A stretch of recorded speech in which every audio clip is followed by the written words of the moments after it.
Hello, I'm Dr. Evangelina Villagomez, and I'm with the National Hispanic Professional Organization, the Leadership Institute Class 3, Group 5. And it gives me great pleasure to be here with Mr.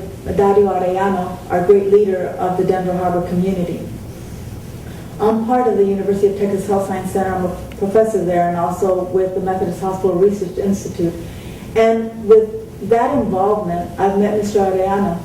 And it's through him that we've been able to do great things and continue to plan to do great things regarding the health and healthcare of this community.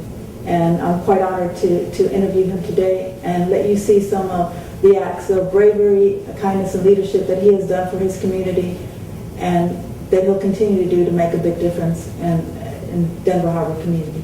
My name is Dario M. Arellano. The M stands for Munoz, my mom's maiden name. And I was born in Pasadena, Texas, December 19th, 1931, a long time ago. And I've been blessed. I really have been blessed with, well, by God, with a lot of things that have gotten me to the position that I am today. Now, as far as my educational background, I started school as a little bitty guy in Pasadena, and it's amazing, but back then, and this was during the 30s, of course, we had just gotten out of the Depression, and the rumors of war were going around, the Second World War, which eventually came to be. But one of the things that occurred back in Pasadena that got me kind of upset even as a youngster was the fact that going and talking about education, I would hear the older kids say that the teachers would advise them, you don't have to come to school tomorrow if you don't want to.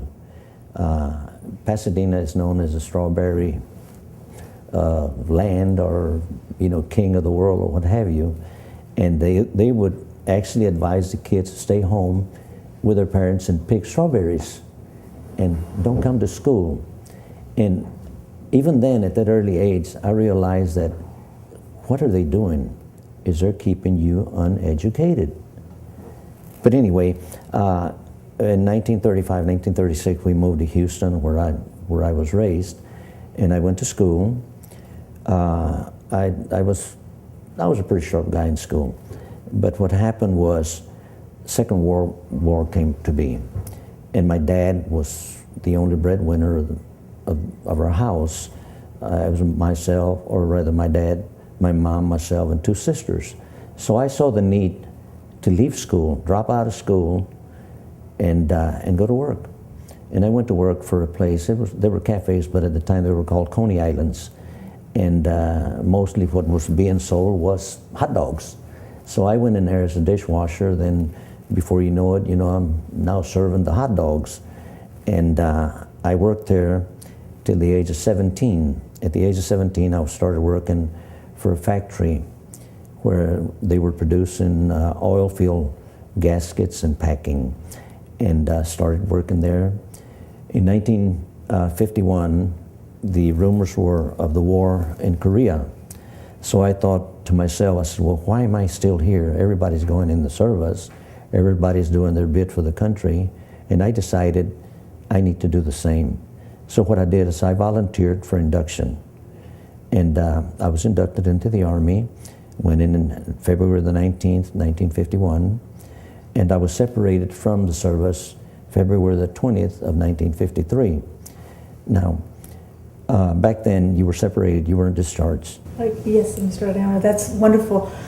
So we can see that you had a history serving your country at the time with the military, and before you served your country, you were also very active in helping your community, even as a young individual. I believe you had told me a story about when you worked in the Gasket Company. There were some issues at that time. Can you tell us what year that was you were working for the Gasket Company, what the situation was with Mexican Americans and the issues that came up, and how you led through that effort? Yes. Let me kind of back up somewhat there. I feel that, being involved has actually been in my blood, I suppose I can say, since even as a youngster, because in elementary school back then it was a two-story building, no elevators, and one of the kids that was attending school with us was a victim of polio, and he had braces and he used crutches to get around. And of course, you know, when he had to go to the second floor, well, there's no way he could do that. So what I did, I got together with a bunch of the guys, and we got together and said, okay, well, today, tomorrow, you know, you take him up, you carry him up, and then you bring him down, and this is how really I got started, because I saw the need to do this, and I was able to get it together. So in later years, that's always been on my mind. You coordinated people to help someone yes, in need at that time. Yes, happily it worked. Yes. Yes. I think it's a good time for you to outline your philosophy as a leader. I think that outlining that philosophy or what you believe to be a true leader will sort of depict some of the instances that we'll discuss throughout this interview. Can you tell us what you believe is the definition of a true leader? My definition of a true leader is the following. I believe a true leader should be the person, first of all, you have to have compassion for people. You have to have a good ear, and you have to listen. But most of all, you have to have the resource. Like, you have to know who to go to, for what reason. And a true leader is a person that's going to get in there, just like I did in what I just stated about the factory. You have to be in the trenches, and you have to get in that mud, and you have to walk in it and get muddy and do whatever, get blooded if it needs to be, and that's what you need to do. But a true leader should be the person that listens, thinks about it, and then goes to the source. You mentioned that you had a lot of things that had gotten you motivated, you know, to serve your community, but what in particular got you involved, or why did you get involved with politics?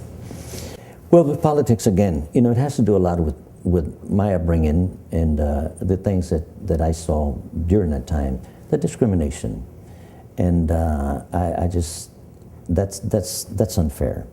That's unfair to us, you know, because we're Hispanics, and to be discriminated upon in that manner is not right.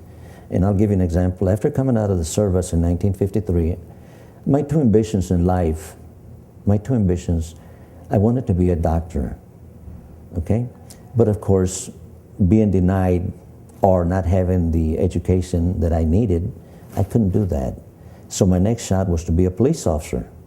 Well, I went to the Houston Police Department and applied, and they started laughing, and they said, go home, grow up, and come back.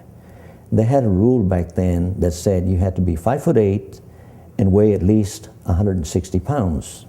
Well, here I am, 5'5", weighing 118 pounds. So I came home, and I was very disappointed. But these are some of the things that got me motivated into doing the things that I'm doing today and fighting for a lot of the things that I believe in.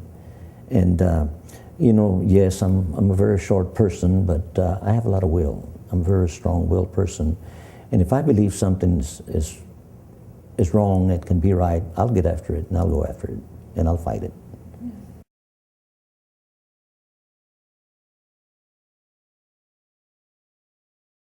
In getting the clinic formed here in this community where there was no clinic, no access to health care.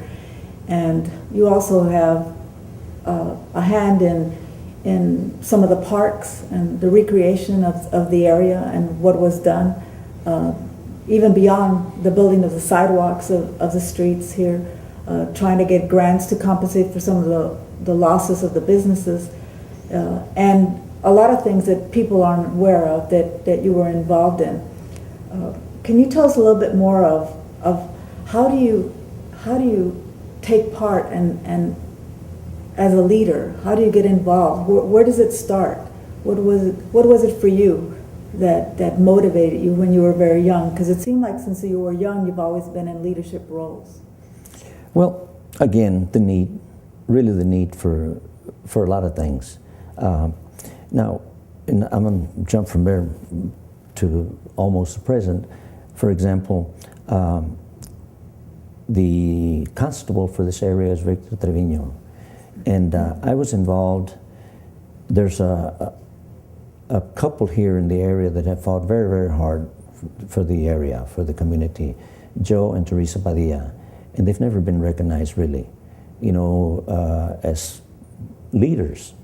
And they had, the city built a skating board rink, or a skating, well, I guess it's skating rink for the kids in the area, and it's at a park, and they were going to give it the name of the park.